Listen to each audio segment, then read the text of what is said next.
Pope Francis has died at the age of 88 after 12 years as the leader of the Roman Catholic Church. Conversations have already been had about who might lead the Catholic Church. 135 voting age cardinals are going to be part of this process of selecting the next pope.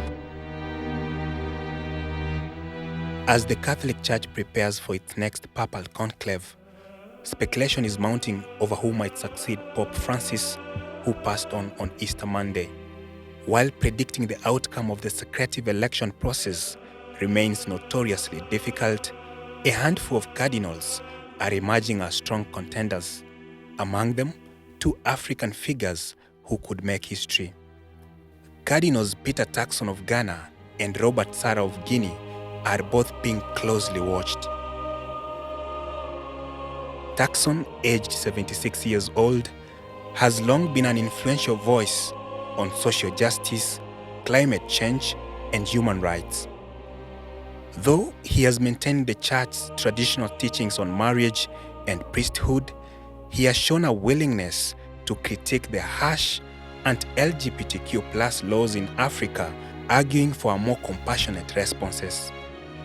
His moderate stances, combined with decades of experience in Vatican diplomacy, position him as a potential bridge between the global South and Rome.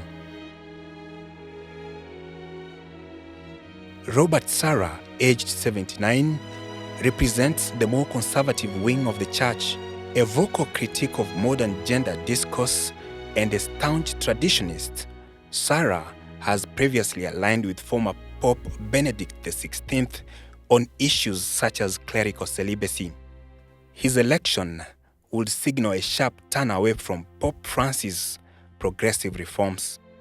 If chosen, either cardinal would become the first black pope in centuries, a historic shift at a time when the Church's fastest growing population are in Africa and Asia. Historically, 3 African popes served in the early centuries of the Church. Pope Victor I served between 189 and 199. Pope Miltiades served between 311 and 314, and Pope Gelasius served between 492 and 496. Since then, no African has held the papacy, making the current moment particularly significant as the Church grapples with the questions of representation and global relevance. Other frontrunners include Italian Cardinal Pietro Patron, aged 70 years, considered a continuity candidate who played a key role in the Vatican's diplomatic engagement with China and the Middle East. He is viewed as a pragmatic moderate, although his critics argue he compromises too much on doctrine for the sake of diplomacy. From Asia, Filipino Cardinal Luis Antonio Tagle, aged 67, once seen as a natural heir to Francis, now appears to have lost momentum. Still, his advocacy for the poor and pastoral openness on LGBTQ+ and divorced Catholics make him a figure to watch.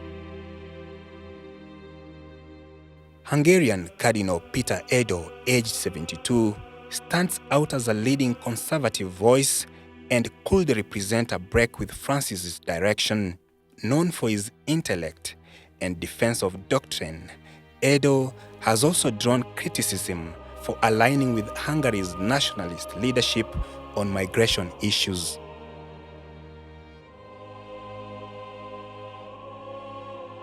On the progressive side, Cardinal Matteo Zuppi, aged 69, of Italy, is closely associated with Francis's legacy. Known for his peace-building efforts in Ukraine and relatively liberal views on same-sex relationships, Zuppi could carry the torch for a more inclusive church.